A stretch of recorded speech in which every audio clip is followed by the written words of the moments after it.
안녕하세요. 제가 부끄러운 이야기지만 글을 쓰는 것에 젬병이에요. 어렸을 때 다들 일기를 잘 쓰지는 못했어도 뭔가를 끄적거린 경험들은 다들 있으시죠? 그런데 저는 되게 웃겼던 게요. 그냥 끄적거리는 것도 어설프게 짝이 없었다는 사실입니다. 이게 무슨 소리냐고요? 쓸 말이 한가득이다가도 막상 딱 연필을 잡고 나면 머릿속이 하얘지고 머릿속의 문장이 중구난방으로 정리가 안 돼서 황당하게 거짓말을 끄적거렸다는 얘기랍니다. 날씨가 멀쩡한 날이었는데도 오늘은 비가 왔는데 우산이 없었다는 둥 그런 이야기를 적는 아이였어요. 그래야 문장이 길어질 테니까요. 저는 그래서 제가 어렸을 적에 혹시 어디가 모자란 바보인가 싶었답니다. 그랬던 기질이 남아있는 탓일까요? 뭐든 빠릿빠릿하게 배우는 편은 아니었어요. 나이를 먹어가면서도 말입니다. 바야흐로 원하는 것만 쏙쏙 골라서 보는 간편하고 빠른 유튜브 시대가 도래한 마당에 저 같은 사람들은 식은땀을 흘리면서 도태될까봐 전전긍긍을 하고 있네요. 뒤처지고 싶지 않아서 사은 채널을 즐겨보기 시작했던 것 같기도 한데요. 겁이 나기도 하고 조금 떨리기도 하는데 이 떨림은 설렘인 것 같기도 해서 힘이 납니다. 굴러가는 낙엽만 봐도 깨르르 웃는 소녀 시절을 우리는 영원히 동경하잖아요. 나이가 들수록 작은 일에도 기뻐하고 한이를 느끼고 가슴이 설렘으로 요동을 치는 것이 얼마나 눈물나게 감사한 일인지를 제가 느끼고 있답니다. 신나게 포문을 열어보았으나 저의 유년 시절은 밟지 못했어요. 집안 분위기가 개판인데 그 가운데서 어린아이가 어떻게 밝은 생활을 할 수 있었겠나요? 그건 정말 어려운 일이었죠. 저희 집은 친가와 아주 가까이에 있었어요. 어렸던 저의 걸음걸이로도 열심히 걸어서 아마 15분 정도가 소요됐던 걸로 기억하니까요. 말씀드렸지만 제가 뭐든 안 빠른 아이였죠. 심지어 걸음걸이도 느렸답니다. 그러니 실제로는 두 집의 사이가 무척 가까웠던 것이죠. 제가 이 이야기를 왜 하는가 하면 저희 엄마 때문이에요. 제 기준에서 친할머니 댁이 가까운 것이었지만 엄마의 입장에서는 이거 완전히 시댁이랑 옆에 붙어 사는 것과 다름없었습니다. 그렇다면 자연스럽게 떠오르는 그 단어가 있죠. 우리나라 사람이라면 모를 수가 없는 공포의 네 글자. 바로 시집살이였습니다. 야 이년아, 너 당장 이리 와봐라. 어머님, 또 무슨 일로 그러시나요? 무슨 일이 있으니까 내가 와보라는 거겠지. 오라면 그냥 올 것이지 뭘 그렇게 토를 달아. 확시 그냥 얌따구를 터뜨려버릴까 보다. 저의 친할머니 되시는 분 말이에요. 저희 엄마를 부르실 때 서슴없이 연 소리를 입에 담으셨습니다. 이년아 저년아 그런 소리는 자기 친딸에게 장난스럽게 한다고 해도 정말 문제가 있는 거 아닌가요? 교양이 없고 천박하고 그런 걸 다 떠나서 사람 간에 차려야 할 기본적인 예의라는 게 있는 거잖아요. 그런데 시도 때도 없이 엄마한테 연연거리시는 친할머니의 모습을 어렸던 제가 고스란히 목격하면서 자라났습니다. 그날도 친할머니께서는 예의 그 커다란 눈동자를 부라리시면서 엄마를 부르셨어요. 한숨이 나오려던 걸 꾹 참는 모습으로 엄마가 그 앞에 가시자 친할머니께서는 뭔가를 확 집어 던지셨습니다. 그건 바로 엄마의 속옷이었어요. 브래지요. 여자 속옷 말입니다. 너 이거 뭐니? 못 보던 거다? 그게 이랑은 어디서 찾으셨어요? 지금 너는 그게 중요하니 내 질문에 답은 얼른 안 하고? 어머님, 이건 제가 옷장에 두지도 않았고 아마 제 기억으로는 화장대 서랍에 따로 뒀던 것 같은데 저도 위치가 가물가물한 이걸 어머님이 들고 계시니까 그렇죠. 허허라, 네가 지금 그래서 기분이 나쁘시다. 네 공간을 내가 멋대로 뒤져봐서 그게 기분이 참 나쁜 모양이다. 그렇지? 솔직히 말씀드리자면 네, 맞습니다. 그리고 어머님이 저저번에도 이러셨잖아요. 제 지갑까지 몰래 다 살펴보신 적도 있으시고요. 지극히 제 개인적인 공간이고 물건인데 어머님이 더 이상 이러지 않으셨으면 좋겠습니다. 엄마가 지친 낯빛을 하고 계셨지만 침착하게 의견을 내셨어요. 그러자 친할머니께서는 그 앞에서 닭장대소라 하셨습니다. 이야, 이년 봐라. 갈수록 시건방짐이 하늘을 찌른다. 너 이제는 아예 주제 파악 자체를 못하게 된 모양이로구나. 야, 이년아. 지금 여기서 네 곳이 어딨어? 이 집, 네 집이니? 네가 샀어? 네가 이 집에 지분이 아주 조금이라도 있어. 너 아까 화장대라고 그랬니? 그 화장대 네가 네 돈으로 샀어? 그리고 뭐? 지갑, 네 지갑. 야, 이 망할려나. 그 지갑을 그래서 네 돈으로 샀니? 아니잖아. 그 지갑에 든 돈은 또 어떻고? 그게 어디서 네가 본 돈이니? 너는 하나도 기여를 한 게 없고 네 것이라고는 여기서 하나도 없는데 뭔 놈의 개인적인 공간이며 물건이래. 너 정신 나갔니? 친할머니께서 무섭게 사태질을 이어가셨고 엄마는 그 앞에서 입술을 꽉 깨물며 고개를 떨구셨습니다. 바닥에 떨어진 속옷을 주워다가 그걸 친할머니께서는 엄마의 얼굴에 전통으로 집어 던지셨고요. 천박하고 요사스러운 그 레이스는 뭐라니?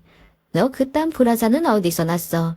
엄마가 어디서 그딴 걸 찾아서 입어? 아는 동네 사람이 저랑 친하게 지내는 이 동네 사람한테 받은 거예요. 저한테 선물이라고 줬어요. 저희 미연이하고 그 집 애가 동갑이라서 워낙 친하고 허물없어요. 아이고, 수준하고네. 같이 저딴 걸 입고 남자라도 깨러 가자고 하듯. 네, 그럴 리가 없잖아요. 왜 말도 안 되는 소리를 하고 그러세요, 어머님. 과연 우리 아들을 지독하게 깨어냈냔답구나. 네가 아주 이런 방면으로 재주가 있어. 아니, 재능이라고 해야 하니? 아무것도 하나 없고 몸뚱이 딸랑 하나 가지고 빌어먹고 사는 저 꼬라지를 보라지. 이 천박한 년. 저런 걸 저 입고서 우리 아들한테 살랑살랑거리고 돈을 뜯어내는 거겠지.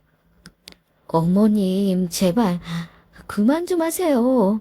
어머님 아들하고 제가 부부예요. 어머님, 제가 어머님 며느리예요. 그런데 대체 왜 이러시는 거예요? 그만 이러실 때도 됐잖아요. 그만하기는 뭘 그만해, 야 이년아. 너는 내가 아직 인정 안 했어. 내가 말했지? 내가 너 죽을 때까지 인정 못 한다고. 인정을 받고 싶으면 어디 힘껏 발버둥을 쳐보라고. 근데 너는 발버둥은커녕 그런 신용도 안 하더구나. 우리 아들한테 살랑살랑거리기만 하면 그걸로 쉽게 끝이라고 생각한다는 의미이겠지.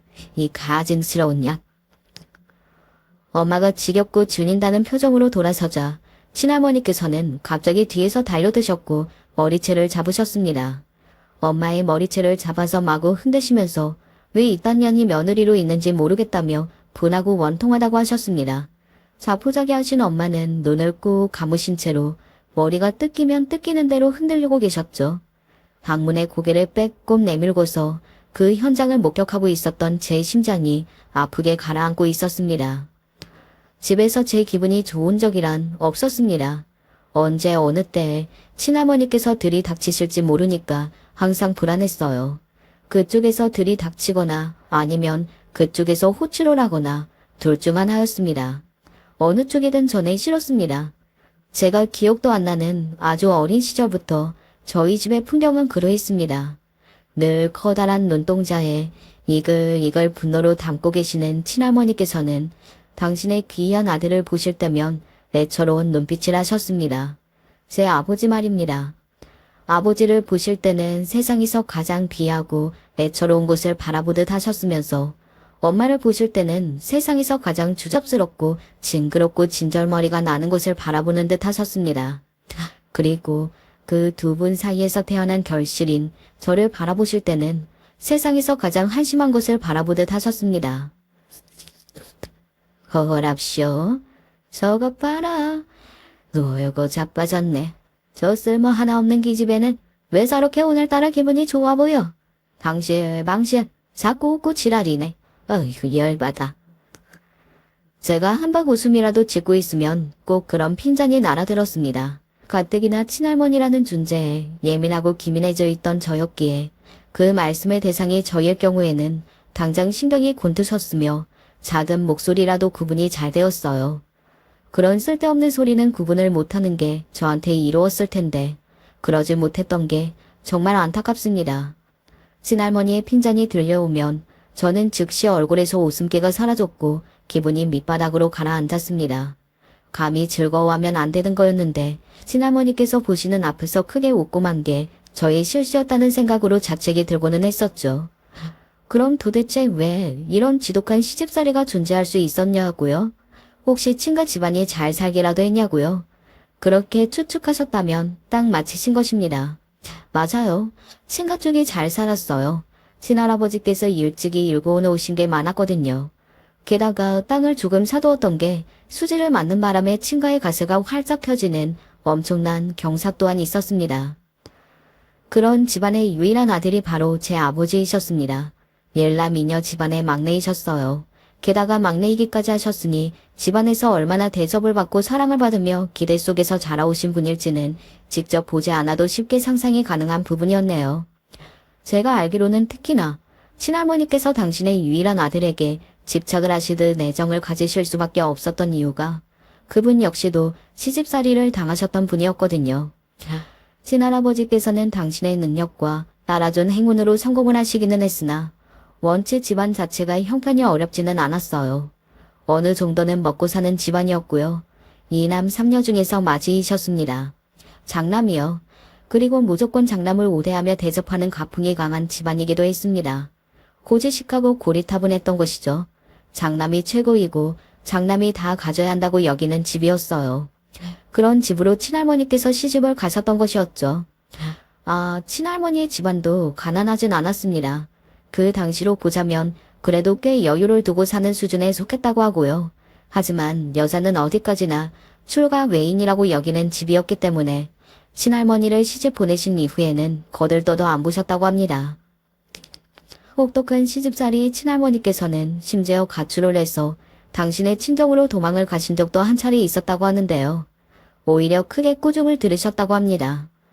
여자가 한번 시집을 갔으면 죽을 때까지 그 집 사람으로 살다가 죽어야 하는데 어디 감히 친정으로 돌아올 생각을 하냐면서 불호령이 떨어졌다고 해요. 친할머니께서 그러고 사시는 분이었어요. 그런 마당에 자식을 첫째도 둘째도 딸만 낳으셨습니다. 피가 마르고 죄인이 된 심정으로 고개도 함부로 못 드셨다죠. 그러다가 조금 뒤늦게 셋째를 임신하셨는데 드디어 아들이 태어났던 것입니다.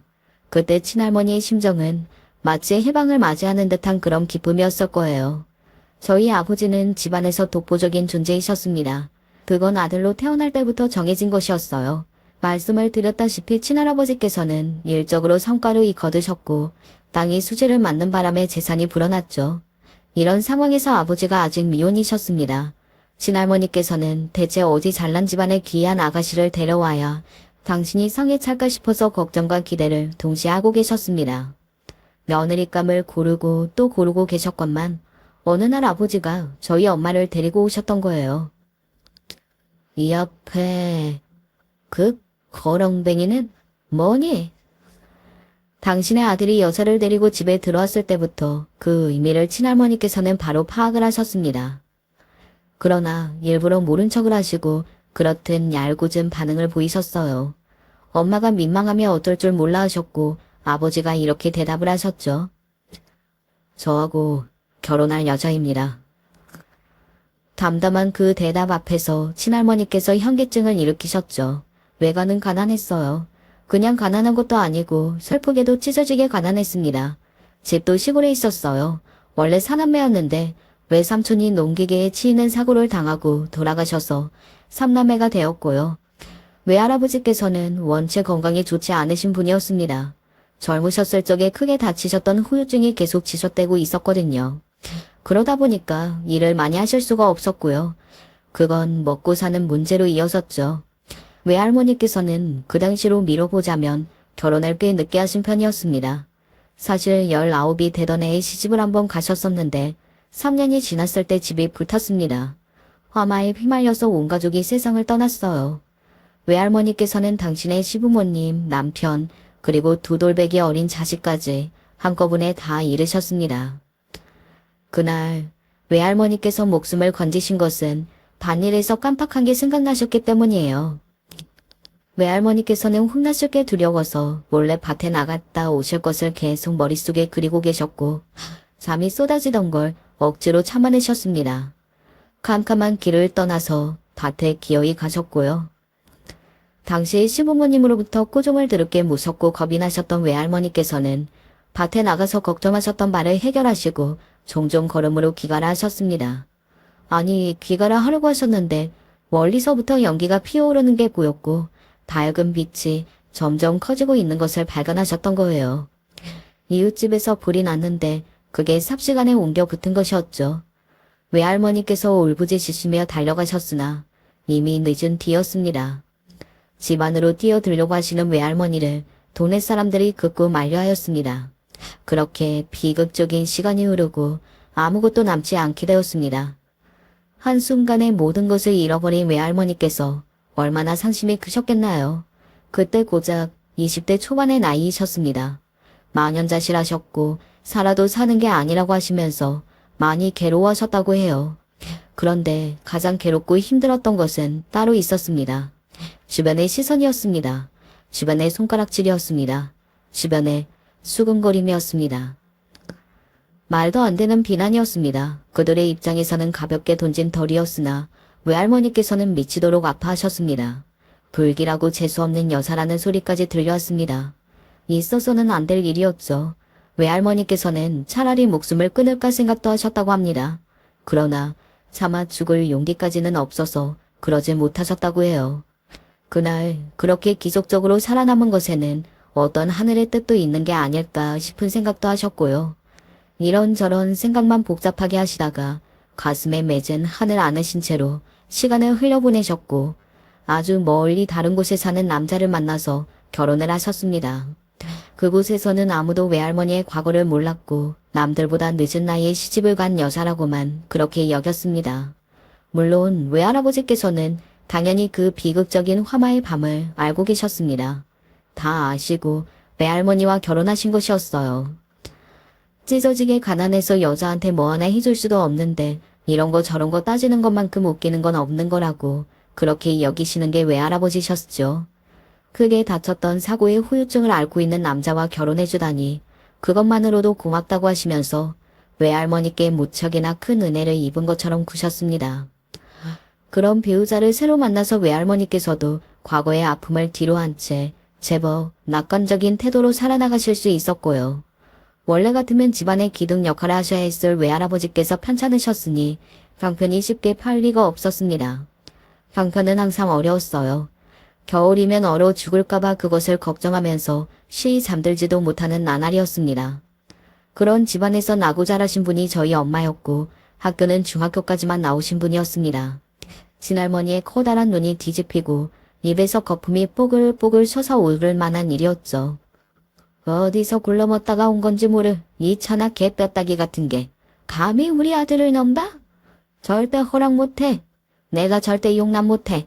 내 눈에 흙이 들어가도 결혼은 안 돼. 단호하게 당신의 뜻을 밝히셨어요. 하지만 두 분 사이에서 먼저 교제를 청한 쪽도 결혼을 청한 쪽도 아버지셨습니다. 더 간절한 쪽이 아버지이셨고 그래서 뜻을 굽히지 않으셨습니다.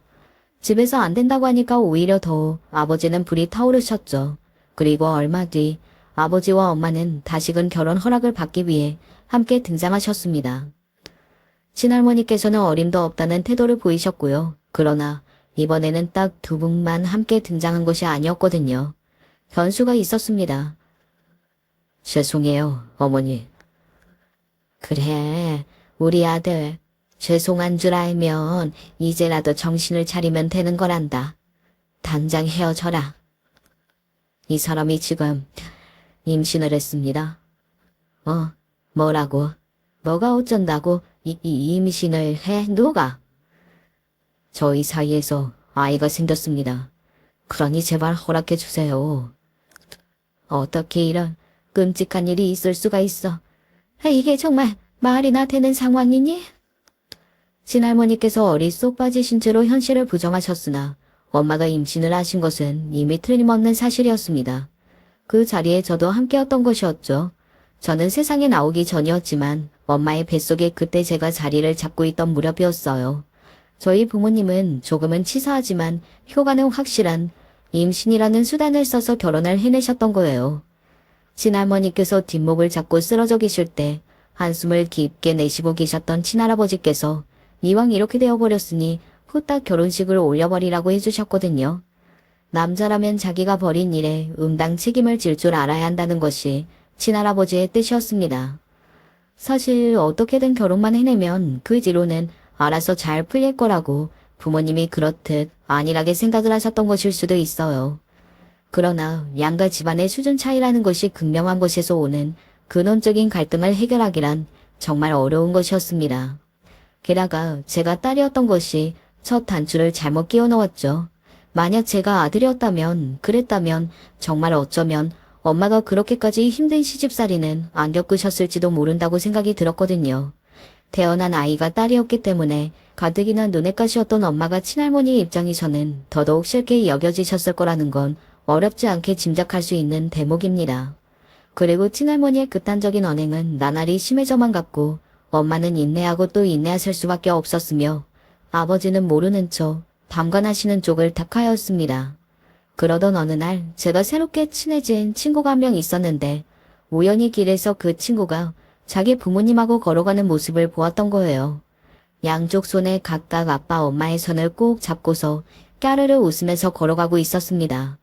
제가 주목했던 것은 그 친구 엄마의 편안한 미소였습니다. 얼굴에 그늘이라고는 보이지 않았죠. 제가 알기로 그 친구는 좁은 집에서 살고 있었거든요. 그런데 가족이 화목해 보이더라고요. 그 친구의 엄마가 행복한 얼굴을 하고 계시더라고요. 그런 다음 집에 와서 저희 엄마를 마주했는데 그날따라 한쪽 볼이 터져 있는 모습이었습니다. 친할머니한테 맞아서 그렇게 된 것이었죠. 제가 9살 나이에 엄마한테 이런 말씀을 드렸습니다. 엄마, 이렇게 살지 마세요. 엄마가 너무 힘들잖아요. 하나도 행복하지 않잖아요. 엄마가 행복하지 않으니까 저도 행복하지 않아요. 그러자 엄마가 충격을 받으시고는 그 자리에 주저앉아 오열을 하셨습니다. 저는 엄마에게 이제 그만 이렇게 살고 싶다고 정확히 말씀을 드렸죠. 어린 자식의 입에서 기어이 그런 소리가 나오고 말았다는 것이 엄마의 입장에서는 가슴이 찢어질 일이었을 것입니다. 엄마는 저를 품에 안고 이런저런 것들을 물어보셨습니다. 저희 모녀는 서로의 생각을 나누었어요. 얼마 뒤 엄마는 아버지에게 이혼 이야기를 꺼내셨습니다. 너무 힘들어서 이제 다 그만하고 싶다는 뜻을 밝히셨던 거예요.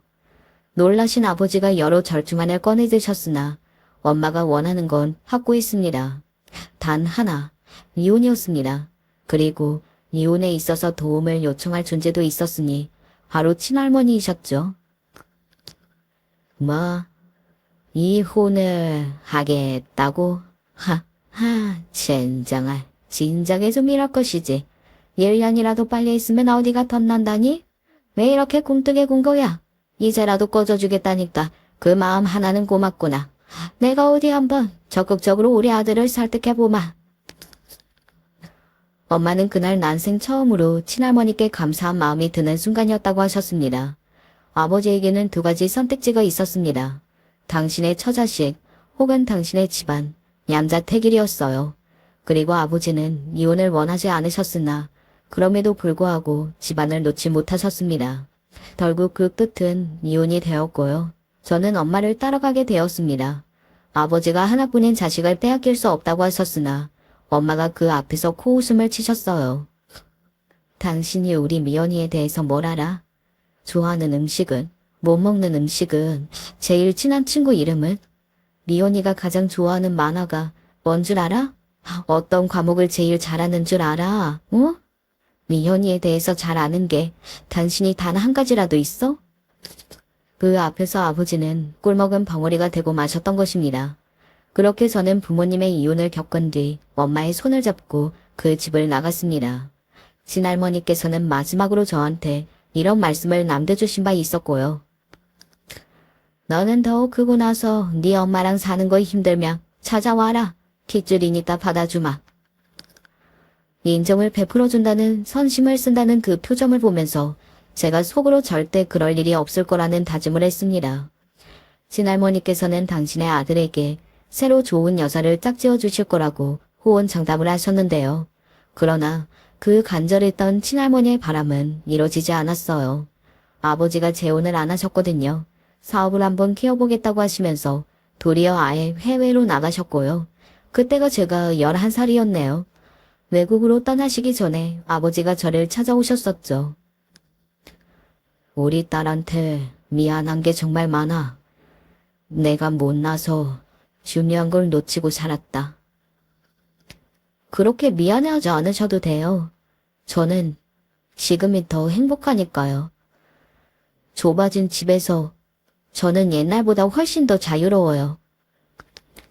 제 대답에 아버지가 말문이 막히신 기색을 숨기지 못하셨습니다. 아버지의 인생을 사세요. 저랑 엄마도 저희의 인생을 살게요. 그럼 모두가 행복하겠죠? 제가 웃으며 말씀을 드리자 아버지는 씁쓸한 표정으로 인사를 남겨주신 뒤 떠나셨습니다. 이혼을 하면서 엄마는 돈을 받으셨으나 착실하게 일을 다니셨어요. 저를 위해서 돈을 아껴 써야 한다고 그러셨죠. 저는 중학교 때 생각에 잠겼습니다. 성적 상담을 받았는데 제가 이도저도 아니라면서 진로 결정을 신중하게 해야 하는 경우라고 선생님들이 그러셨거든요. 근데 저는 속으로 신기하고 있었어요. 저는 제가 멍청한 줄로만 알았는데 그게 아니었으니까요. 제가 아주 어렸을 때부터 하도 기에 눌려 살고 엄마 걱정을 하느라 더욱 어리숙하고 어설퍼졌다는 걸 뒤늦게 깨닫게 되었죠. 저는 진짜로 어렸을 때 제가 바보인 줄 알았습니다. 친할머니께서 항상 저를 향해서 저 쓸모없는 것 좀 봐라. 저 맹한 것, 지 엄마 닮아서 저 모양이야. 이런 식의 말씀을 하셨기 때문입니다. 학교에서도 제가 집중을 잘 못하고 산만하다는 소리를 들었고요. 그래서 진짜 바보인 줄 알았건만 그런 부분들은 나이를 먹으면서 차차 나아지는 부분들이었던 것이죠. 어중간한 성적이라는 걸 객관적인 지표로 확인을 받자 저는 오히려 그날부터 자신감이 생겨났고요. 진로는 고등학교 때 정하였어요. 외할아버지께서 돌아가신 뒤 2년이 지나 외할머니께서도 돌아가셨는데요. 돌아가시기 이전에 몇 달간 엄마가 많이 들여다보고 살피셨거든요.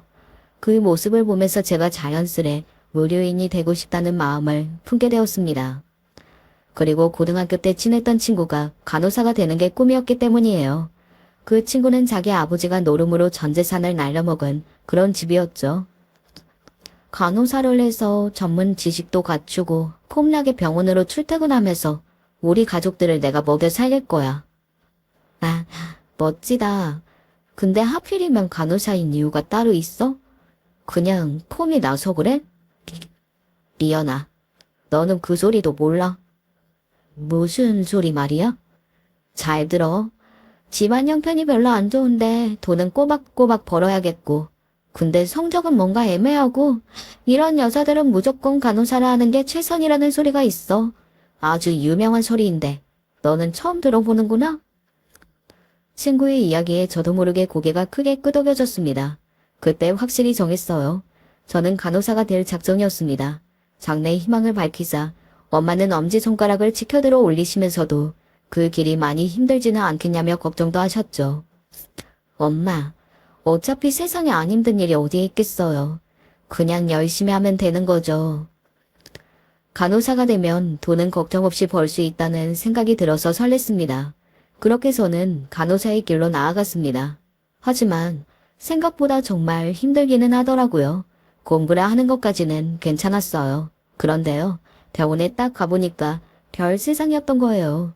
왜 이렇게 미친 사람들이 많은지 모를 일이었습니다. 풍문으로 많이 듣기는 했었고 경험담도 꽤 접해본 바였으나 직접 겪어보니까 간호사들의 세계가 정말 장난이 아니더라고요.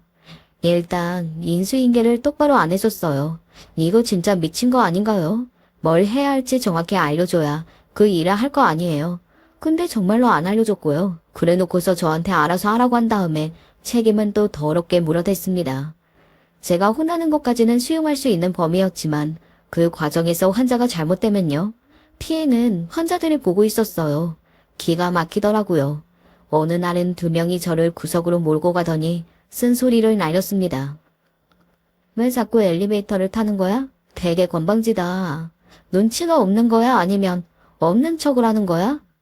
어느 쪽이든 사람을 열받게 만드네. 엘리베이터를 타고 다닌 죄였습니다. 아직 짬도 안 되는 주제에 어디 감히 엘리베이터를 타냐고 하면서 가다가 쓰러지는 한이 있어도 계단을 이용하라고 하더군요. 뭐 이런 경우가 다 있나 싶었죠. 타라고 만든 엘리베이터를 못 타게 하다뇨. 제가 독심술하는 궁예도 아닌데 알아서 비를 맞춰야 했습니다. 지금 자기가 뭘 원하는지 알아서 맞춰보라고 하는 미친 사람들이 많았어요. 사람 면전에서 한숨을 쉬고 째려보고 때릴 듯이 주먹을 들어올리고 알려줘야 할 거 안 알려주고, 이게 바로 간호사들의 세계에서 존재한다는 태움이었습니다. 태움이 뭔지 들어보신 분들도 계실 거예요. 피를 말리는 것과 비슷한데요. 태움은 진짜 그 악명이 드높은 이유가 있었습니다. 사람을 태우고 또 태워서 죄만 남게 만드는 과정이었거든요. 정신병에 안 걸리면 다행이었어요. 안 우는 사람은 없었고요. 그런데 저는 안 울었어요. 미친 사람들이 저를 지독하게 태울 때마다 저는 떠올렸죠. 친할머니한테서 당하고 또 당했던 저희 엄마의 모습을요. 그건 태움을 넘어서는 것이었습니다. 조금씩 태우는 과정도 아니었고 사람 몸에 다짜고짜 그냥 불을 붙여버리는 짓이었습니다. 김치를 이렇게 버무려도 저렇게 버무려도 혼이 나고 뭘 어떻게 하든 죽을 죄인이 될 수밖에 없는 그런 신기한 과정이었어요. 그런 것에 비하면 병원의 태움이요? 피식 웃음이 나왔네요. 저를 향해서 다들 대단하다고 그랬습니다. 안 힘드냐는 질문이 날아들 때마다 제가 대답했어요. 힘들죠. 괴로워요. 근데 그렇다고 죽을 수는 없잖아요. 태어난 저의 대답에 다들 저를 이상하게 쳐다봤어요. 어느새인가 저에게 별명이 붙었는데 그건 바로 대가리에 꽃을 단 로봇이었습니다. 로봇이라서 천하무적 방패였기에 타격을 안 받았고 대가리에 꽃받치라서 무슨 일을 당하든지 자기 좋을 대로 해석을 해버린다는 뜻이었죠. 근데 앞서 말씀드렸듯이 제가 빨리빨리 뭘 배우고 해내는 스타일이 아니었습니다. 빠릿빠릿하게 머리가 돌아가지도 않았고요. 그래서 공교롭게도 저를 태우던 미친 사람들의 속을 답답하게 만들고는 했습니다. 의도하지 않는 보복이었네요. 그리고 속도가 느려서 차근히 하다 보니까 실수가 안 났어요. 허둥지둥하다가 안 혼나려고 일을 다 쳐내면 실수가 하나씩 나오기 마련이었는데 저는 그런 경우가 확실히 적었습니다. 저의 부족한 면모가 장점으로 돌아오는 신기한 경험이었네요. 엄마가 괜찮냐고 저한테 물어보실 때마다 제가 이렇게 대답을 해드렸어요. 견딜만 해요. 근데 엄마는 옛날에 그걸 다 어떻게 버텼어요? 생각할수록 말이 안 돼요. 엄마가 진짜 대단한 것 같아요. 그러면 엄마는 배시시 웃으실 따름이었습니다. 그 웃음의 의미가 너 보고서 견뎠지 라는 것 같아서 제 가슴이 찡해졌습니다. 엄마를 생각하면 제가 이 세상에서 견디지 못할 난관은 없었습니다. 꿋꿋하고 정신력 강하고 성실한 이런 제가 좋게 보였나 봐요. 어느 날 정식 간호사가 되어 어엿하게 일을 하고 있던 와중에 아주 좋은 남자를 소개받게 되었어요. 제가 괜찮아 보이니까 그런 남자를 주변에서 소개를 해준 것이었죠. 저는 남편을 처음 보자마자 왠지 이 남자하고 결혼하게 될 것 같다는 예감을 받았습니다. 다른 말로는 설명할 수 없고 그냥 딱 처음 보자마자 그런 느낌이 들더라고요. 남편이 삼형제 집안인데 막내입니다. 그리고 이미 결혼을 하신 큰 아주버님과 작은 아주버님은 두 분 다 사업을 하시는 분들이었는데요. 각자 크게 하시는 건 아니었고 그럭저럭 괜찮은 규모로 사업을 하고 계셨습니다. 남편은 중소기업이기는 하지만 대우를 아주 괜찮게 받는 곳에서 재직 중이었고요. 그런데 이런 집안이 대체 무슨 연관성이 있어서 간호사인 제가 남편을 소개를 받았냐고요? 나름의 이유가 있기는 했습니다. 제 손이 동서들 말이에요. 그 두 분이 다 의사들이었거든요. 정말 신기하지 않나요? 원래 의사 집안이 아니었지만 며느리로 의사를 맞이했는데 그것도 한 명이 아니라 두 명이 다 의사였던 거예요.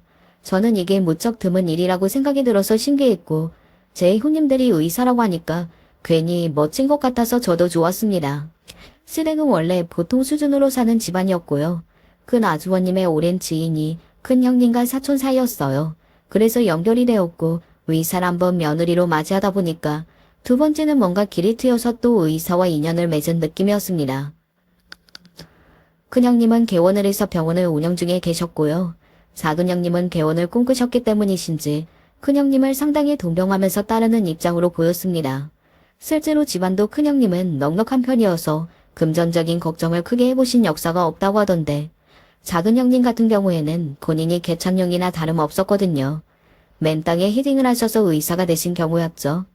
그랬기 때문에 큰형님과 동서지간이 될 수 있다니까 더욱 결혼에 호의적이셨던 것일 수도 있겠다는 생각이 들었습니다. 두 분의 서열이 어찌 되는지는 처음 따로 뵌 자리에서 한 번에 알 수 있었고요. 간호사라니 갑자기 집안의 격이 확 떨어지네. 제 생각도 그래요. 의사하고 간호사는 하늘과 땅 차이나 다름없는데 아니 어떻게 우리 의사들이 딱 버티고 있는 집안에 간호사 나블랭이가 들어올 수가 있어.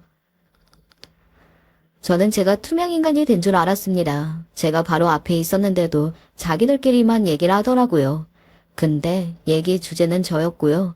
두 분이 의사 자부심이 아주 장난이 아니신 분들 같아서 저는 그냥 웃었습니다. 의사라는 직업이 회의적인 것보다 의사라는 직업에 자부심을 가지고 잘난 척하는 쪽이 차라리 멋지다고 여겼네요. 그리고 제가 여자들 사이에서 서열 문화 같은 것에 아주 빠삭했거든요. 딱 보니까 작은 형님 앞에서 더욱 무게 잡고 품 잡고 싶어서 큰형님이 거들먹거리시는 것 같았고요. 그럼 큰형님의 비위를 열심히 맞추고 딸랑이를 흔들고자 작은 형님이 오바쌈바를 떠시는 것 같았습니다. 재미있었죠. 제가 환하게 웃으니까 두 분 다 저를 미친 사람 보듯 쳐다봤어요. 어머, 왜 저래? 미친 건가? 형님, 저 간호사 나블랭이가요. 넉살 좋은 쪽을 하는 쪽으로 노선을 잡았나봐요. 더 짜증나네요. 놀란 표정을 숨기지 못한 채로 자기들끼리 속닥거렸습니다. 의사라는 전문직이라고 해서 그놈하고 하나도 안 유치할 거라고 생각한다면 그건 모르는 사람들의 선입견이었죠. 사람은 다 똑같습니다. 하얀 가운 좀 두르고 일을 한다고 해서 유치뽕짝이 아니라는 건 절대 아니었거든요. 제가 간호사로 일을 하면서 의사도 얼마나 많이 겪어봤겠어요. 유치하다 못해서 의료 지식까지 후달리는 의사들 제가 많이 봤습니다. 인격적인 측면에서 큰 기대를 한 적이 없기 때문에 저는 환하게 웃을 수 있었고요. 형님들이 더더욱 저를 마음에 안 들어 하시는 게 보였죠. 그런다고 한들 저는 남편하고 결혼하는 것이지 형님들하고 결혼하는 게 아니었으니까요. 무시해줬어요. 결혼 준비는 착착 진행되었고 일정 때문에 예식 날짜는 많이 뒤로 잡았습니다. 이미 남편하고 신혼집에 입성할 준비부터 마쳤고요. 그러던 때 엄마가 조심스러운 이야기를 꺼내셨어요. 할 말이 있다고 엄마가 그렇게 서두를 꺼내셨을 때부터 저는 직감했습니다. 아버지의 이야기라는 것을요. 미연아, 저기 결혼식에 말이야. 혹시 네 아버지도 부를 거니? 아직 날짜가 많이 남았으니까 천천히 생각을 해봤으면 해서 그래. 왜요? 엄마가 갑자기 이런 이야기를 꺼내시는 걸로 봐서는 아버지하고 연락을 하셨군요. 우리 딸이 눈치는 참 빨라. 그래 맞아. 네 아버지하고 연락을 했는데 결혼식에 오고 싶어 하시는 눈치였어. 당연히 그 집안 식구들은 초대를 안 하실 생각이고 그 부분은 네 아버지도 이해를 하고 있더라. 근데 아무래도 하나뿐인 딸 결혼식이니까 꼭 가고 싶어 하시는 눈치더라. 잊고 있었는데 아버지가 아예 한국에 들어오셨던가요? 작년에 오셨어요? 이제 2년이 다 되어가지. 네 아버지가 아예 한국에 들어온 지가. 엄마의 조심스러운 표정과 몸짓에서 저는 느낄 수 있었어요. 정확히 무슨 일이 있었는지는 모르겠으나 아버지와의 감정이 많이 풀리신 듯 하였습니다. 엄마는 아버지가 제 결혼식에 당당히 참석을 하셨으면 하고 그걸 바라시는 눈치였어요.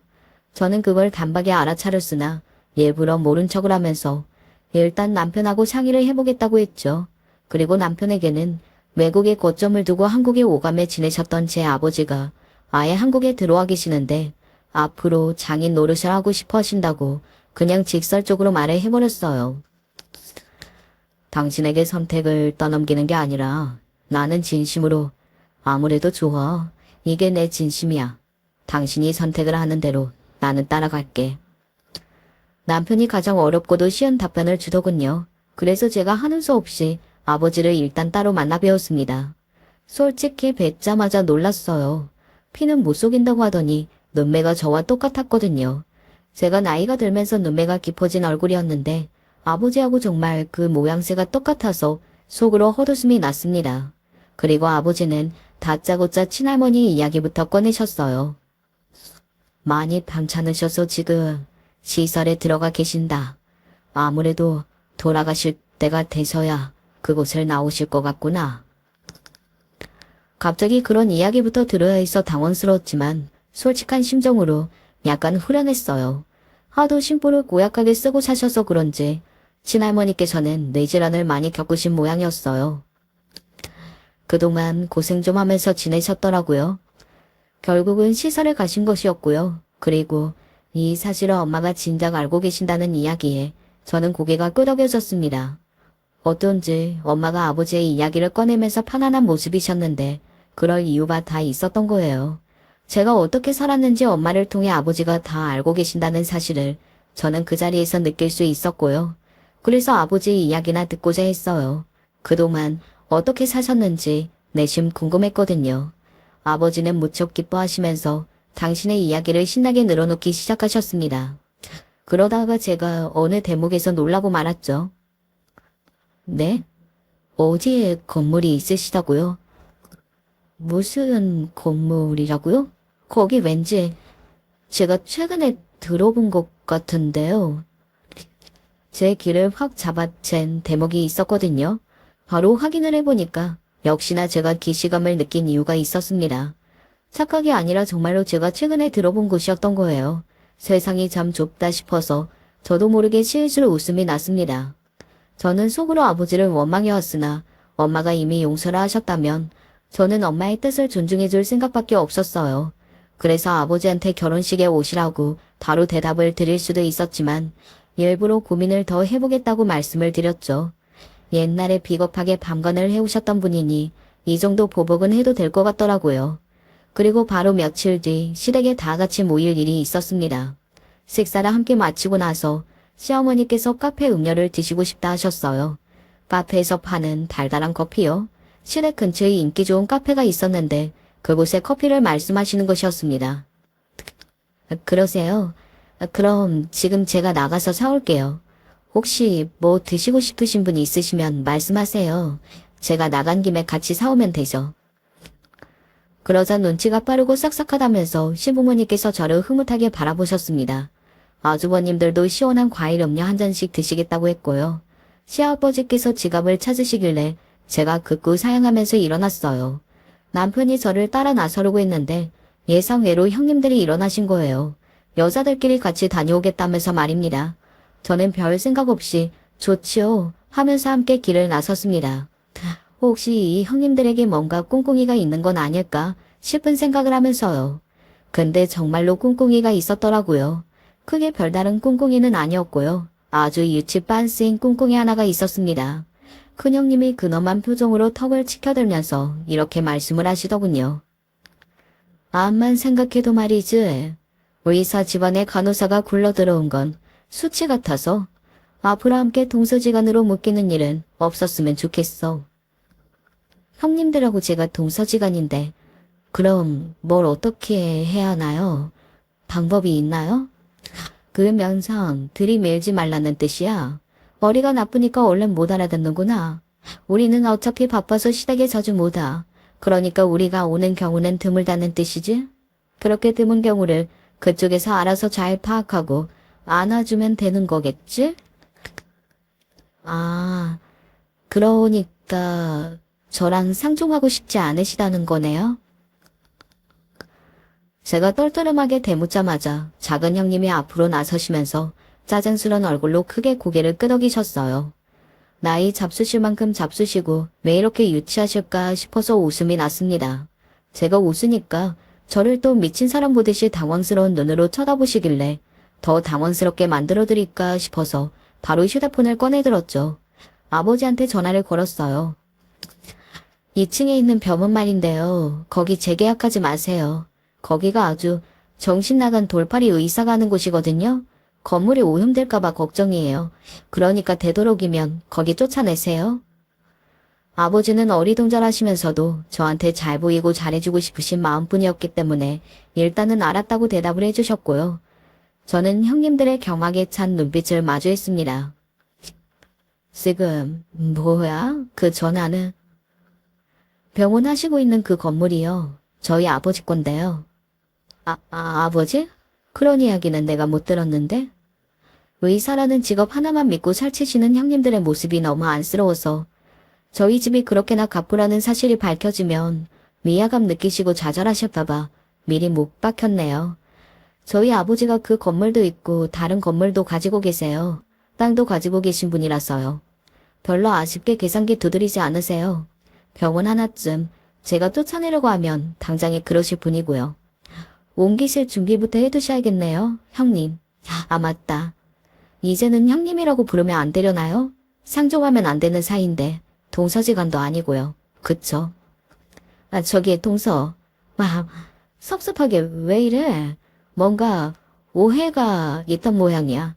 너무 그렇게 받아들일 거 없어. 일단 대화로 차근차근히 물어볼까? 큰형님의 얼굴에서 땀이 흘러내리는 것 같은 착시가 들었습니다. 근데 웃긴 건 갑자기 작은 형님이 큰형님을 한 미치고서 저한테 더 가까이 다가왔다는 거예요. 어머, 동서. 나는 처음부터 우리 동서가 마음에 들었어. 간호사라니. 솔직히 그거 아무나 하는 거 아니잖아. 내가 의사라서 더 잘 알지. 얼마나 버티기 힘들고 던지기 힘들었을까? 정말 장하고 대견하다, 동서. 고생 많았겠구나. 작은 형님은 집안 배경이 변변치 않아서 재력이라는 것을 무척이나 동경하시는 분이었죠. 그래서인지 큰형님보다 더욱 격렬하게 태도를 손바닥 뒤집듯이 바꾸어 버리면서 저를 향해 눈빛을 반짝 빛냈습니다. 큰형님은 어처구니 없다는 식으로 작은 형님을 확 째려보셨고요. 하지만 지금은 그런 것보다 더 급한 게 있다는 걸 깨달으셨는지 표정을 온화하게 바꾸시면서 저에게 부드러운 목소리로 그동안 미안했다는 사과를 전하셨습니다. 한 번만 기회를 달라면서 얼마나 착한 표정으로 말씀을 하셨는지 몰라요. 그때의 표정만 보자면 천사가 따로 없었습니다. 저를 멸시하던 그분들은 당최 어디 가고 애처롭게 눈을 빛내는 분들만 남아있는지 한숨이 저절로 나왔네요. 저는 형님들을 향해서 가장 쉽고 어려운 답변을 드렸죠. 앞으로 형님들 하는 거 봐서요. 두고 보겠다는 뜻이었습니다. 형님들은 쩔쩔 매면서 바쁘기는 개뿔이고 실에게 충실하게 드나드는 며느리들이 되셨죠. 그게 다 저에게 점수를 따기 위함이었다는 것이 웃기고도 씁쓸합니다. 저는 아버지를 향해 먼저 손을 내밀면서 악수를 청했어요. 그 악수의 의미는 과거 청산이었고요. 아버지는 고맙다고 하시면서 제 손을 꽉 잡아주셨습니다. 부모님이 다시 재결합을 하지는 않으셨지만요. 제가 느끼기로는 왠지 분위기가 심상치 않아요. 여러분의 짐작은 혹시 어떠신가요? 저희 부모님이 혹시 다시 부부로 사줄 가능성이 높다고 보시는지 제3자의 시선이 궁금하답니다. 다들 무당하면 어떤 걸 생각하시나요? 방울을 흔들고 기도를 올리고 무서운 목소리로 호통을 치는 그런 모습을 떠올리시나요? 제게 무당은 엄마라는 또 다른 이름입니다. 고통과 아픔의 또 다른 이름입니다. 저의 엄마는 무당이었습니다. 그리고 저 때문에 오랜 시간 신내림을 받지 않기 위해 부단히 애쓰셨습니다. 오늘 제가 여기에 사연을 보낸 이유는 그런 엄마의 이야기를 하기 위해서입니다. 제가 초등학교에 갓 입학했을 때쯤 가장 많이 기억하는 엄마의 모습은 매일 끙끙 앓던 모습이었습니다. 엄마는 이유도 원인도 없이 밤마다 앓았고 그의 신음소리는 수텀단 제 방에 가닿곤 했습니다. 그러면 저는 엄마 방으로 충충 달라가 작은 손가락을 꼼지락거리며 엄마의 몸을 주물렀고 엄마는 제가 올 때가 되어서야 희미하게 웃으셨습니다. 엄마는 무당이 되어야 할 운명이었지만 신을 거부하고 있었습니다. 자식에게 무당 엄마가 될 수 없다는 이유 때문이었습니다. 엄마는 신을 거부하기 위해 안 해본 게 없었습니다. 기독교가 아니었음에도 교회를 다녔고 성당을 다녔고 새벽 기도를 다니며 다른 영성의 힘으로 극복하려 했습니다. 하지만 엄마의 눈엔 자꾸 귀신들이 보였습니다. 그것들은 엄마를 괴롭혀댔고 엄마를 허약하게 만들었습니다. 하지만 정말 어렸을 적 저는 엄마가 귀신이 아닌 그저 이상한 것을 본다고 생각했습니다. 엄마가 그렇게 말했기 때문이죠. 그날은 엄마가 저를 위해 찌개를 끓이던 날이었습니다. 엄마가 갑자기 벽을 보더니 이렇게 외치는 것이었습니다. 가라고, 나. 엄마는 마치 그곳에 사람이라도 있는 듯 계속 가라고 말했고, 저는 그 모습이 너무 무서워 제 방에 들어가 침대를 머리 꼭대기까지 뒤집어 썼습니다. 그러자 엄마가 제게 다가와 저를 꼭 안아주며 이렇게 말했습니다. 많이 놀랐지? 시연아, 미안해. 엄마가 자꾸 이상한 걸 보네. 이상한 거, 뭐? 그러자 엄마는 쓸쓸하게 웃으며 이렇게 말하곤 했습니다. 보면 안 되는 거, 헛거. 엄마는 어렸을 적 귀신을 이상한 거라고 말하곤 했습니다. 그러다 제가 동화책을 읽을 수 있는 나이가 되자 어느 순간 저는 그게 사람이 죽으면 간혹 하늘에 닿지 못하고 땅을 떠도는 귀신이란 걸 알게 되었고 엄마가 그걸 본다는 걸 배웠습니다. 그래서 엄마는 제겐 늘 죄인이었습니다. 이런 엄마가 아니라 평범한 엄마가 되어주고 싶은데 미안해. 시연아, 엄마가 못돼서. 엄마는 그렇게 말하며 늘 저와 남동생에게 미안하다고 되뇌이시곤 하셨습니다. 미안하단 말은 엄마의 습관이었습니다. 하지만 엄마가 귀신을 보는 횟수는 점점 늘어났습니다. 엄마는 미친 사람처럼 벽에 대고 중얼거렸고 아무렇지 않게 저와 손을 잡고 걷다가도 혼자 놀라며 뒷걸음질 치기도 했어요. 그런 모습을 보다 보니 어느 순간에 저 역시 이 공간에 귀신이 있는지 없는지 엄마의 표정만 봐도 알 수 있었어요. 그리고 삶과 죽음의 경계에 놓여 있는 엄마가 조금은 무서웠습니다. 그러던 어느 날 어린아이로서 감당하기 힘든 일이 벌어졌어요. 또래 친구들 사이에 엄마가 귀신을 본다는 소문이 나고 만 것입니다. 학교에 가자 제 자리 책상에 귀신이라는 글자가 적혀 있었고 아이들은 제게 다가오지 못했어요.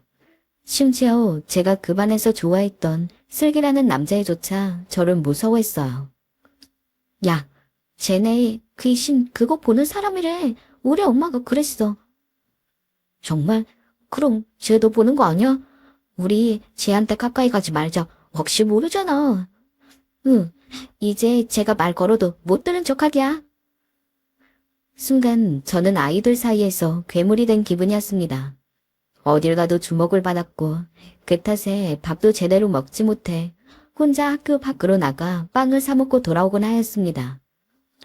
하지만 자존심이 상해 아이들 앞에선 아무 일도 없는 척 쾌활한 척 굴었습니다.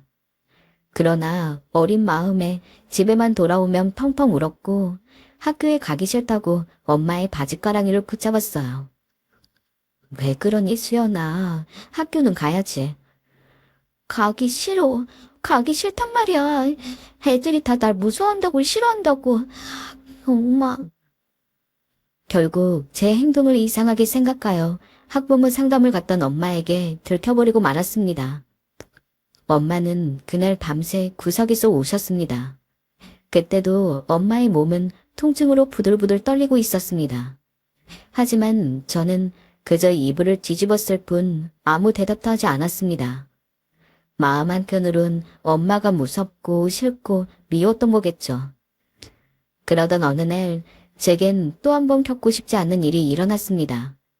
제가 초등학교를 졸업할 무렵이었죠. 어느 날부터 자꾸 머리가 아프기 시작한 것입니다. 너무 머리가 아파 잠에 들지 못할 정도였어요. 그리고 자꾸 사물이 두 개로 보이고 몸을 가누지 못해 잘 부딪히곤 했습니다. 엄마는 단순한 통증이 아니라 생각하여 제 손을 잡고 큰 병원에 데려갔습니다. 저는 무서웠어요. 이상한 큰 기계에 들어가는 것도 무서웠고 환자복을 입은 사람들도 무서웠습니다. 하지만 엄마의 염려 어린 눈길 속에서 모든 검사를 견뎌냈죠. 그리고 검사가 끝나자 의사 선생님께선 저희 엄마에게 말했어요. 뇌종양입니다. 하지만 소아암은 치료 경과가 좋아.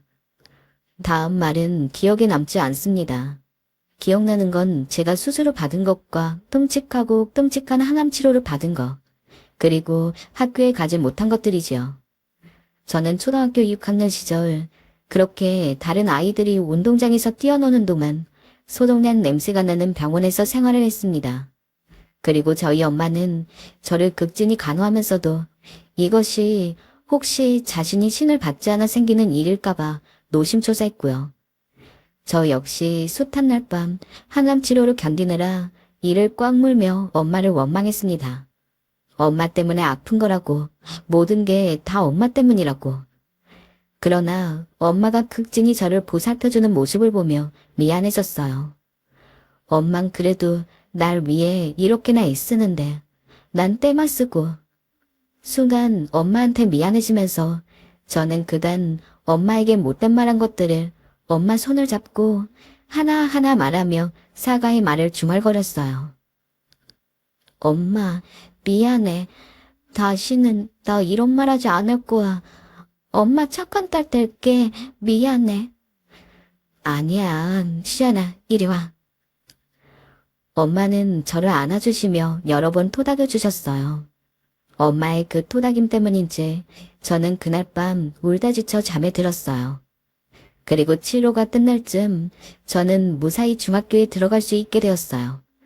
하지만 낯을 가리는 편이고 상처도 많아 그런지 친구 사귀는 게 너무 어려웠어요. 말 한마디 잘 붙이지 못했고 소풍을 갈 땐 늘 짝이 없어 선생님과 앉았어요. 그러던 어느 날 한 친구가 저한테 웃는 얼굴로 다가왔어요. 아직도 그 친구의 미소가 기억에 남아요. 이름이 수연이야. 예쁘다. 나는 소미야. 우리 좀 이따 같이 매점 갈래. 그러자. 당황스럽게도 그 친구는 아무렇지 않게 제게 다가와 매점을 가자 했고, 저는 수업이 끝나고 친구를 따라 매점에 가서 맛있는 걸 사 먹고 이런저런 이야기를 나누게 됐어요. 대화를 나누다 보니 공통점도 많고 좋아하던 연예인도 같았어요. 마치 오래 알아온 사람처럼 그 아이는 너무 편하고 친근한 인상을 주는 아이였습니다. 저는 그 친구와 더 친해지고 싶어 정말 용기 내어 말을 걸기도 하고 일부러 맛있는 것을 사주면서 꽤 애를 썼어요. 학창시절이 그렇잖아요. 여자분들이라면 공감하시겠지만 그 시절 친구는 세상 전부라 할 수 있을 정도로 중요하잖아요. 적어도 제겐 그랬어요. 처음 제게 다가와준 이 친구의 마음이 너무나 고마웠고 귀해서 어떻게든 저는 이 친구와 더 친해지려 했고 그 결과 친구와 저는 반에서 제일 친한 친구가 되었어요. 친구가 생겼기에 이제 소풍 갈 때 선생님과 앉지 않아도 되었고 웅크리고 앉아 제 존재를 숨기려 하지 않아도 되었어요. 그렇게 친구와 함께한 나날은 너무도 행복했습니다. 엄마도 제게 처음으로 생긴 친구가 무척 고마웠는지 언제 한번 소미를 데리고 집에 오라고 했어요. 정말 그래도 돼? 그럼 우리 딸 친구인데 엄마가 맛있는 것도 해줘야지. 꼭 데리고 와? 알겠어, 엄마. 엄마의 허락을 받고 난 후 전 곧바로 친구에게 이 소식을 전했고 친구는 무척 좋아했어요. 그런데 수업이 끝나고 화장실에 갔는데 이 친구가 화장실에서 제 이야기를 하고 있더라고요. 그 대화는 아직도 기억에 남아요. 나 내일 시안이랑 시안이 집 가기로 했다? 너네도 오고 싶으면 와. 시안이 집? 나는 좀 그러나. 안 갈래. 시안이 걔네 엄마 귀신 본다잖아. 초등학교 때부터 완전 유명했어. 그럼 걔도 귀신 보는 거야. 나 저번에 밥 먹다가 걔 혼잣말하는 거 들었어. 진짜? 너무 소름 끼친다. 난 여태껏 모르고 있었어. 그렇겠지. 넌 다른 곳에서 살다 왔으니까. 아무튼 시안이랑 어울리지 마. 혹시 모르잖아. 걔랑 어울리다가 귀신이라도 붙으면 어떡해? 짜증난다. 1년 동안 걔랑 같이 수업 들어야 하는데. 소름 끼친다라는 단어. 저는 소름 끼친다는 말이 사람에게 쓸 수 있는 단어인 줄 몰랐습니다.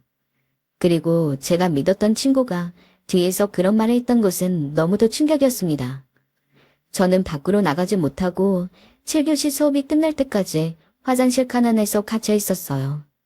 나중에 선생님이 절 찾으셨을 때 저는 선생님 얼굴을 쳐다보며 멍멍 눈물을 쏟았습니다.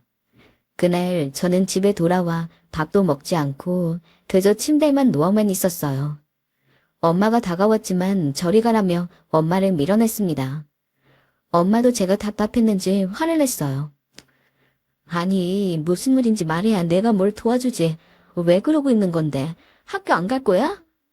안 간다고. 학교를 안 가면 어떡해. 시연아, 얼른. 엄마 말 좀 들어라. 엄마가 이렇게 부탁하잖아. 싫어요, 싫다고. 결국 엄마와 저 사이에 작은 몸싸움이 벌어졌어요. 제 손톱이 엄마의 살을 긁었고 엄마는 저를 강하게 노려봤습니다. 엄마가 급기야 소리를 질렀고 저도 폭발했어요. 왜 이렇게 엄마를 힘들게 해? 나야말로 엄마 때문에 내 인생이 엉망진창이야. 알아? 엄마가 귀신 보는 것 때문에 애들이 나도 그렇게 생각한다고. 이제 나랑 아무도 안 논다고 나 혼자라고. 엄마 진짜 끔찍해. 징글징글하다고. 그러니까 나 좀 냅두라고. 가만히 숨만 쉬고 있어도 죽을 것 같다니까. 저의 망설임 없는 독설에 엄마는 꽤 충격을 받으신 것 같았어요. 한동안 아무 말 하지 못하다 아픈 몸을 이끌고 사르르 사라져버렸습니다. 그때부터 엄마와 제 사이의 대화는 눈에 띄게 줄어들었습니다. 서로 필요한 대화 이외엔 하지 않았어요. 밥 먹었니? 학교 갔다 왔습니다. 돈 필요해요. 라는 말들 외엔 하지 않았고 어쩌다 밥상에 같이 앉는다 해도 젓가락질이 오가는 소리 외엔 고요한 침묵만 흘렀습니다. 남동생은 그런 엄마와 제 사이를 불편해했습니다. 누나, 엄마랑 말 좀 하면 안 돼? 집안 분위기 이러니까 나도 불편해. 엄마랑 화해할 생각 없어. 전 그렇게 말하며 마음의 문을 턱 닫았어요. 모르겠어요. 저는 그 당시 엄마란 사람을 제 인생에서 끊임없이 배제하고 싶었던 것 같아요. 날 낳아준 사람이지만 내 인생의 짐과 같은 사람이니 이제 그만 저 사람과 얽히지 않았으면 좋겠다는 생각이 머릿속을 지배했어요. 그렇게 시간이 흘렀고 저는 고등학교에서도 자연히 왕따였습니다. 자연스레 서울로 대학에 가면서 엄마와는 따로 살게 되었고요. 엄마는 어린 딸이 홀로 서울에 사는 게 걱정되었는지 필요한 게 없는지 물어보고 이것저것 갖다 주려 연락했지만 저는 번번이 필요한 게 없다는 말로 전화를 끊어버렸습니다. 대학교에 들어가서 가장 좋았던 건 아무도 제 과거를 모른다는 점이었어요. 저는 아이들에게 아무렇지 않게 다가갈 수 있었고 어떤 상처도 안 받아본 사람처럼 행동할 수 있었어요. 수연이 너는 진짜 성격이 밝은 것 같아. 그 성격 진짜 부럽다. 어떤 아이는 제게 이렇게 말했을 정도였습니다. 제가 쓰고 있는 게 가면인지도 모르고 말이죠. 저는 그럴 때 그냥 웃으며 대꾸했습니다. 그런가? 타고난 성격이 좀 그런 것 같긴 해.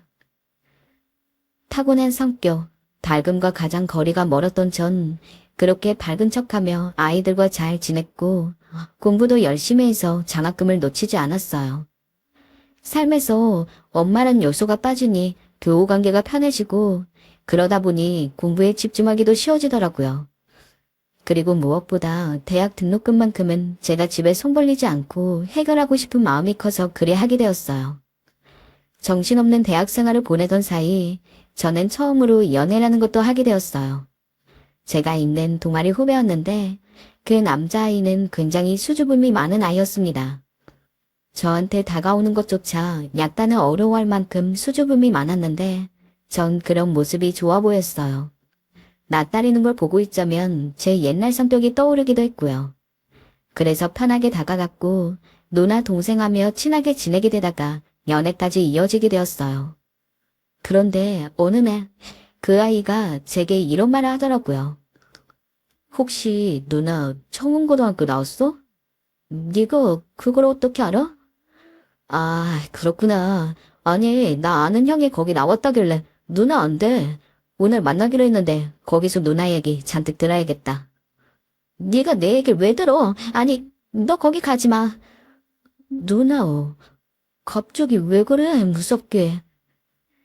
장난식으로 한 말이었겠지만 전 마치 불이라도 붙은 듯 놀라선 절대 가지 말라고 난리를 쳤습니다. 남자인 당황해했고 저도 이런 제 반응이 정상적이지 않다는 걸 알고 있었음에도 멈출 수가 없었어요. 너무 두려웠습니다. 남자애가 제 과거를 알게 되고 그로 인해 대학교에 소문이라도 퍼질까봐, 그 악몽이 반복될까봐 손이 벌벌 떨릴 정도로 무서웠어요. 결국 그 일로 저는 그 아이와 헤어지게 됐고 대학교에서 제 이야기가 퍼지지 않은 걸 다행으로 여기며 살았습니다. 모든 걸 다 버리고 올라왔다 생각한 곳에서 또 두려움에 떨며 살아야 하는 것. 그게 어떤 기분인지 여러분은 상상이 가시나요?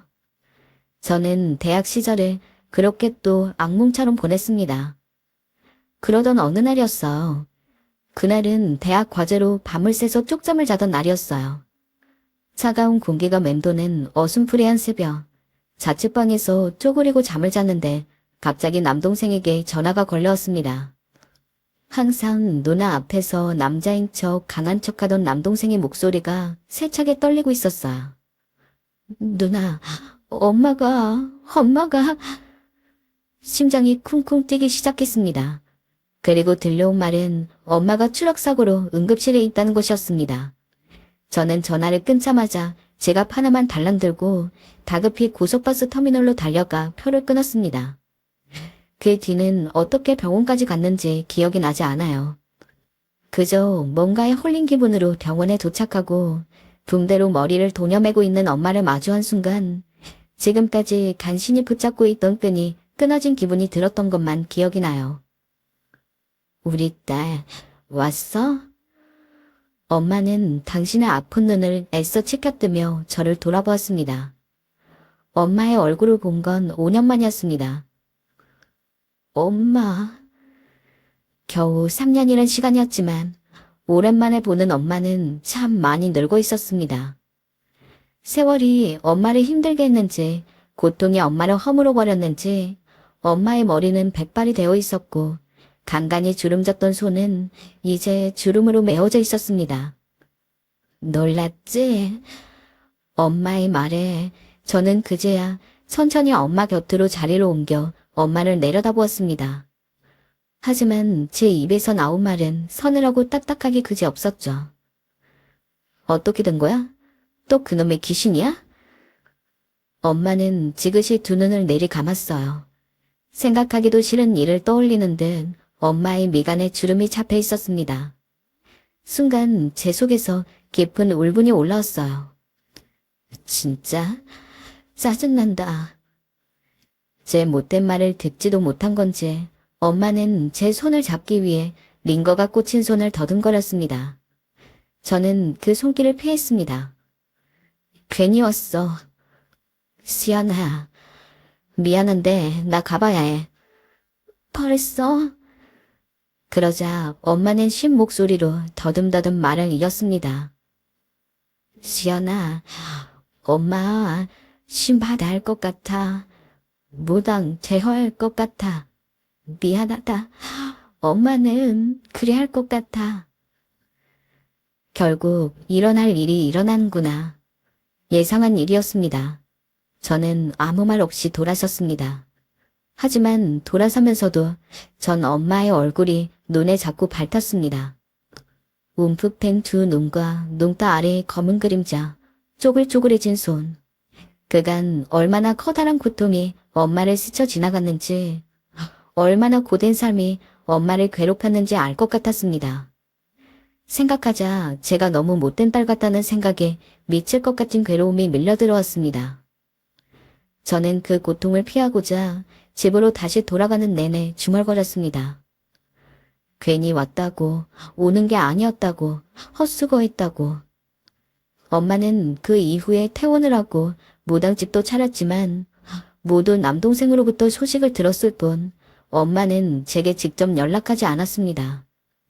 저는 엄마와 영 끊은 딸이란 역할에 덤덤해지려 노력했습니다. 어떤 고통도 아픔도 두 번, 세 번 겪다 보면 익숙해질 걸 믿었으니까요.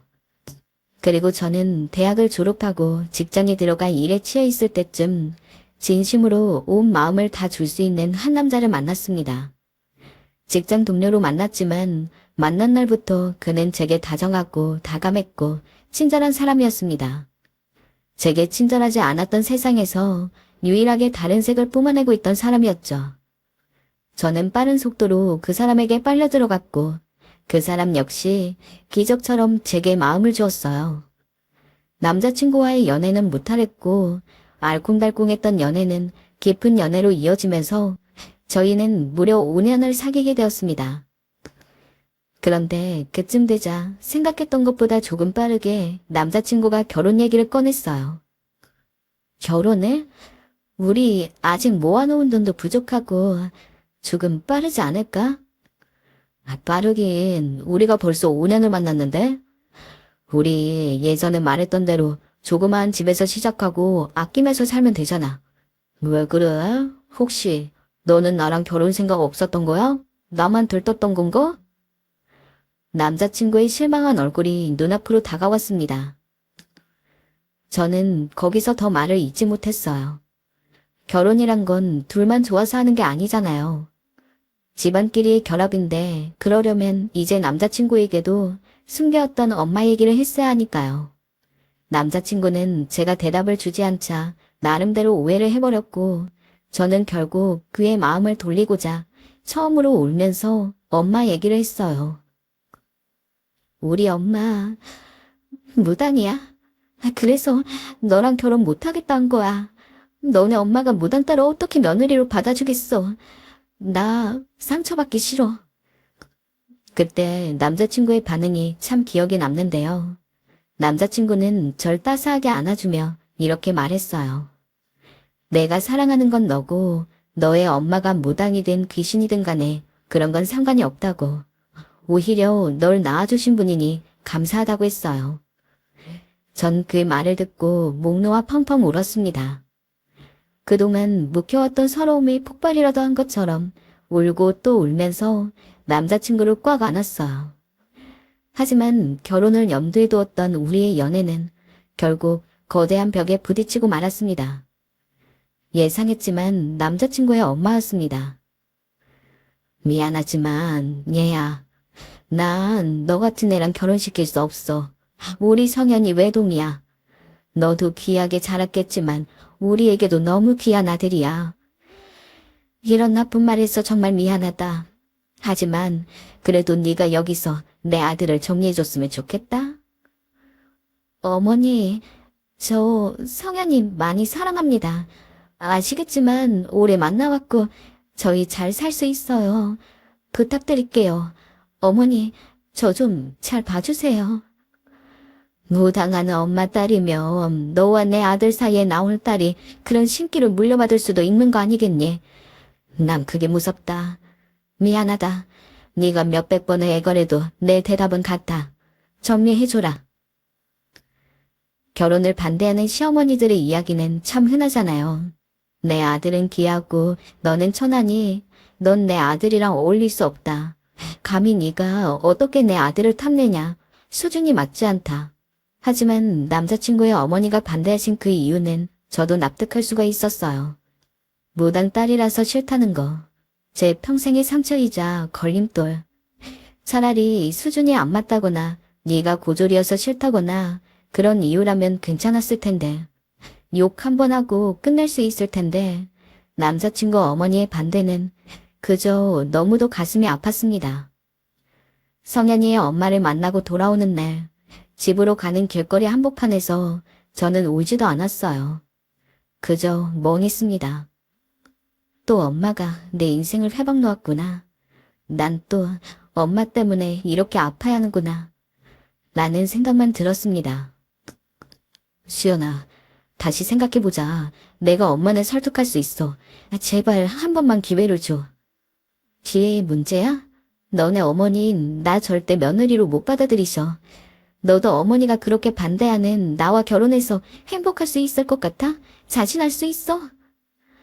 제발. 남자친구는 길거리에서 무릎까지 꿇었습니다. 남자친구도 울고 저도 울었어요. 너 나 안 보고 살 수 있어? 마지막 남자친구의 말은 저를 끝끝내 괴롭혔어요.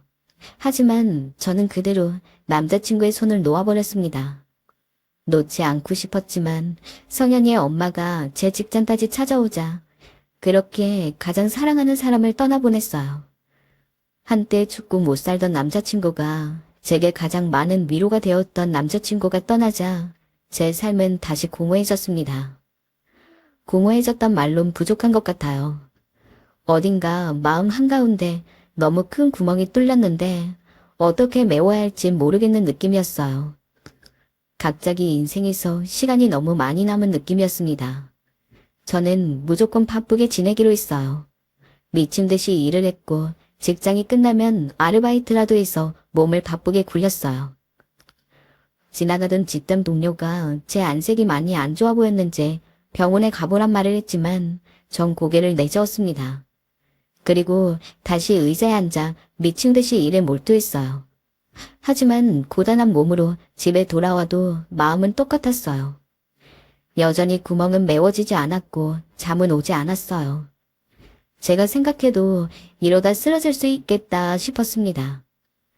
그 생활을 한 지 6개월 정도 되었던 쯤 계속 연락 오던 남자친구에게선 연락이 끊겼고 전 완전히 혼자가 되었습니다.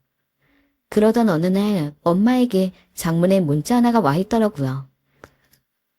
우리 딸 잘 지내? 요즘 날씨가 많이 춥던데 따뜻하게 입고 항상 든든히 먹고 다녀라. 이거 우리 둘째가 알려줬는데 쿠폰 있으면 커피도 사 먹고 할 수 있다며. 엄마가 보내준 걸로 커피 사 먹어. 엄마가 보낸 건 5만 원어치 기프티콘이었어요. 그런 거 할 줄 모르는데 아마 남동생에게 배운 모양이었어요. 왜였을까요? 그날도 정신이 혼미해질 정도로 피곤한 상태였는데 갑자기 엄마 목소리가 너무 듣고 싶더라고요. 저는 몇 년 만에 처음으로 엄마에게 전화를 걸었어요. 시연아? 시연이니? 엄마의 울음소리가 여기까지 들렸어요. 엄마. 저는 엄마 한마디를 간신히 부르곤 그냥 말없이 계속 눈물을 흘렸습니다. 시연아, 괜찮아? 괜찮은 거야? 아니, 엄마, 나 안 괜찮아. 따스한 엄마 목소리가 들리자 그만 얼어붙었던 마음이 녹으면서 저는 제 진심을 말해버렸어요. 그리곤 서둘러 전화를 끊어버렸습니다. 다음 날 엄마에게서 남동생에서 전화가 번갈아가며 계속 걸려왔지만 저는 받지 않았습니다. 다시 일에만 집중하며 살고 있었는데 미친 듯이 일만 하며 사니 좋은 일도 오더라고요. 시연 씨, 이번에 회사에서 좋은 프로젝트가 하나 있는데 시연 씨가 실적도 좋고 하니 한번 이끌어보는 거 어때? 정말요? 제가 해봐도 되는 걸까요? 그럼 잘하면서 윗사람들한테 도장 콱 찍어놔. 저는 감사하다고 말씀드리곤 팀원들과 함께 열심히 프로젝트 준비를 시작했습니다. 회사 내에서도 많은 기대가 걸려있는 프로젝트인 만큼 저는 잘해내고 싶었어요. 이때만큼은 남자친구도 엄마 생각도 하지 않고 그저 일에만 집중할 수 있어 좋았던 것 같아요. 하지만 이틀에 하루 잠을 자다시피 하며 무리했던 탓인지 어느 날부터 머리가 매일 아파오기 시작했습니다. 진통제를 먹어도 낫지 않았고 급기야 꼬박 밤을 샜습니다. 몸이 제 몸 같지 않았고 가끔가다 사물에 부딪히기 시작했고요. 증세가 심해지자 주변 사람들도 하나둘 알아차렸어요. 너무 무리한 거 아니냐며 쉬라고 주변에서 오히려 더 성화했습니다. 허나 프로젝트 발표를 얼마 앞두지 않은 상황이어서 저는 쉴 수 없다 여겼고 괜찮다며 어떻게든 이끌어 나갔습니다. 하지만 결정적으로 발표를 하는 날 저는 많은 사람들이 있는 자리에서 그만 의식을 잃고 쓰러지고 말았어요. 눈을 떴을 땐 병원 응급실이었고 회사 사람들이 걱정스런 얼굴로 절 쳐다보고 있어요. 미안해요. 우리 발표는 어떻게 된 거예요? 그게 중요해요? 갑자기 쓰러져서 우리 정말 깜짝 놀랐어요. 그러게 무리하지 말라니까. 발표는 무사히 잘 끝냈어요. 제가 쓰러졌을 시점이 발표가 다 끝나갈 시점이어서 다행이었지만 그 후 저 역시 제 몸 상태가 정말 심상치 않다는 걸 스스로도 느끼고 검사를 받아보았어요. 아무 일도 아닐 거야, 별일 없을 거야 라고 생각했는데 하지만 저는 인생이 정말 마음대로 되지 않는다는 걸 다시금 체감했습니다. 의사 선생님께서 도저히 받아들일 수 없는 말을 던지셨어요. 뇌종양이 재발했습니다. 수술을 받더라도 깨어나지 않을 수 있어요. 그건 시한부 선고였어요. 세상은 무너지는 것 같았습니다. 어떻게 이런 일이 올 수 있을까? 전 억장이 무너지는 마음에 남자친구였던 성현이를 찾아갔습니다. 성현이는 제 말을 듣고 충격의 말을 잊지 못하더니 오열하고 말았습니다. 저는 성현이 품에서 마음 놓고 울었고 다가오는 막막함에 이 두려운 현실을 어떻게 받아들여야 할지도 생각했습니다. 그 뒤 남자친구와 다시 재결합하게 되면서 성현이는 계속 제 옆에 있어 주었어요. 감사하게도 성현이의 어머니까지 저를 보러 오셔선 자신이 너에게 너무 상처를 준 것 같다고 너에게 이런 일이 생겨서 미안하다는 말씀을 해주시더라고요. 아니에요. 괜찮아요, 어머니. 와주신 것만으로 감사합니다. 근데 아까 너희 엄마한텐 연락 안 해도 되니? 딸이 이런 상황인데. 네, 저는 그때까지만 해도 엄마에게 연락드리지 못했어요. 그렇게 아픈 제 모습 보면 더 마음 아파하실 것 같고 왜인지 모르게 용기가 나지 않더라고요. 그런데 성현이가 망설이는 제게 이런 말을 했어요. 저희 엄마의 부탁으로 말하지 못했지만 아무래도 안 되겠다고 하면서요. 사실 너랑 헤어지고 며칠 후에 너희 어머니가 찾아오셨어. 내게 무릎 꿇고 비시더라. 내 딸 자기 때문에 힘든 일만 겪고 살았다고. 그러니까 내가 자기를 한 번만 봐달라고. 우리 딸 버리지 말아달라고. 제발 마지막으로 엄마 노릇 한 번만 하게 해달라고. 절대 말하지 말라 하셨는데 어머니한테 가, 시연아. 엄마가 어떻게 알았는지 모르겠지만 아마도 제가 술김에 남동생에게 전화하여 말했던 걸 전한 모양이었습니다. 그 말을 듣는 순간 세찬 눈물이 흘렀습니다. 날 미워할 줄 알았던 엄마가 성현이를 찾아가 그렇게 무릎을 꿇었다는 게 너무나 가슴 아팠어요. 생각해보면 엄마에게도 무당은 어쩔 수 없는 운명이었는데 엄마는 나를 위해 신을 받지 않기 위해 애썼던 건데 못된 딸을 위해 무릎까지 꿇으셨는데 나는 그저 모든 걸 엄마 탓으로 돌리기만 했구나. 모든 걸. 죽음 앞에서 엄마를 떠올리니 오랜 시간 묵혀있던 제 이기심을 마주할 수 있었습니다. 그리고 엄마를 보고 싶어하는 마음을 깨달았고 저는 곧바로 남동생에게 전화를 했어요. 엄마 주소 좀 알려줘. 뭐? 선화동 주소를 알려달라고? 너 갑자기 왜? 엄마 찾아가게? 알았어. 문자로 보낼게. 남동생은 당황하며 제게 주소를 알려주었고 저는 일을 끝내자마자 간단한 저녁거리를 사들고 주소지로 찾아갔습니다. 그곳은 작은 오피스텔이었습니다. 엄마는 여기서 점사를 보고 있었어요. 엄마, 너가 어떻게... 국화차를 끓이고 있던 엄마는 저를 보자마자 놀라 찻잔을 떨어뜨릴 뻔했습니다. 수민이한테 물어서 왔어. 여기 주소. 그렇구나. 나 들어가도 돼? 저녁거리 사왔는데.